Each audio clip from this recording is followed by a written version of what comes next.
SSC result হয়েছিল অক্টোবরের মাঝামাঝি। তাদের ভর্তি পরীক্ষা হয়েছে 2026-এর জানুয়ারিতে। As a matter of fact আজকে ন্যাশনাল ইউনিভার্সিটির আন্ডারে অনার্স পরীক্ষাগুলো হচ্ছে অ্যাডমিশনের। এই যে প্রত্যেকটা ছাত্রছাত্রী শুধু অ্যাডমিশন টেস্ট ভর্তি হওয়া নিয়ে এই এক বছরের মতো অতিবাহিত হয়ে যাচ্ছে এবং সেশন জট ক্রমান্বয়ে বাড়ছে, এটাকে আমরা স্কুইজ করে সমন্বয় করার জন্য আমরা চাইব যে প্রত্যেকটা সিলেবাস কারিকুলাম শেষ হওয়ার সাথে সাথেই যেন পরীক্ষাগুলো সম্পন্ন হয় এবং তার পরপরই যেন অ্যাডমিশন টেস্টগুলো হয়ে যায়। আমরা চাচ্ছি না যে ওই একটি বিরাট গ্যাপ নিয়ে ছাত্রছাত্রীরা তাদের লেখাপড়া ব্যাঘাত ঘটুক। এটা আমরা সমন্বয় করার জন্য কাজ করছি। এই ডিটেলস পরে জানানো হবে, এটা নিয়ে আমরা প্রতিদিনই কাজ করছি। ডিটেলস আমরা জানাবো আপনাকে।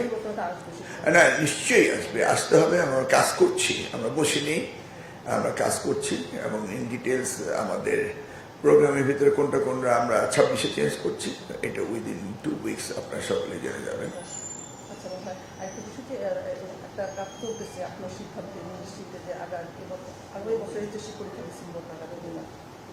আমরা এই টার্গেট করছি 2 বছরের লেখাপড়া 2 বছর শেষ হতে হবে এবং এখানে কোনো সেশন যাতে না হয় সেভাবেই আমরা সবকিছু অ্যাডজাস্ট করার চেষ্টা করছি, যেন কোনো ছাত্রছাত্রীর জীবন থেকে সেশন জটের কারণে বা বোর্ড পরীক্ষা নেবে এই কারণে তাদের জীবন থেকে 1 বছর 2 বছর যেন ছয় না পড়ে, এই জন্য আমরা এই বিষয়ে নিচ্ছি।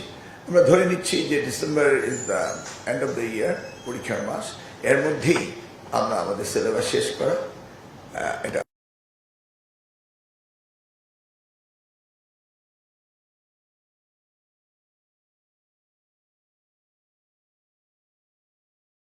এবং তারপরই যেন অ্যাডমিশন টেস্টে চলে যায়, অর্থাৎ কোনো গ্যাপ যেন না থাকে এবং তাদের জন্য এই বিনা কারণে কোচিং সেন্টারে যাওয়া এগুলি যেন না হয়, অর্থাৎ রেজাল্ট শেষ, পরীক্ষা শেষ, রেজাল্ট অ্যান্ড নেক্সট অ্যাডমিশন, এই সমন্বয়টা ইউনিভার্সিটিগুলোর সাথেও আমাদের করতে হবে। আমরা সেই জায়গায় যাচ্ছি।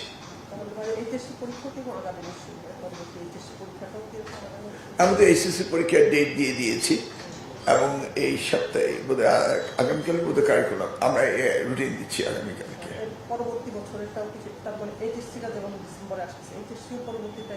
এটা আমাদের সব কিছুগুলোকে আমরা একটা টাইম ফ্রেমে নিয়ে আসবো, যে আমাদের সময়টা যে এই 2 বছরের লেখাপড়া 2 বছর শেষ হতে হবে, 1 বছর শেষ হতে হবে এবং এটা যেন কোনো অবস্থাতেই অন্য কারোর জন্য, মানে ইউনিভার্সিটির সাথে আমাদের জন্য মিসকমিউনিকেশনের জন্য ছাত্রছাত্রীদের অথবা বোর্ডের অবহেলার কারণে বা তাদের অ্যাডমিনিস্ট্রেটিভ কোনো কারণের জন্য আমাদের এই ছাত্রছাত্রীরা যেন ক্ষতি না হয় লেখাপড়া এবং সময়ে, এই জিনিসটাকে টার্গেট করে আমরা কাজ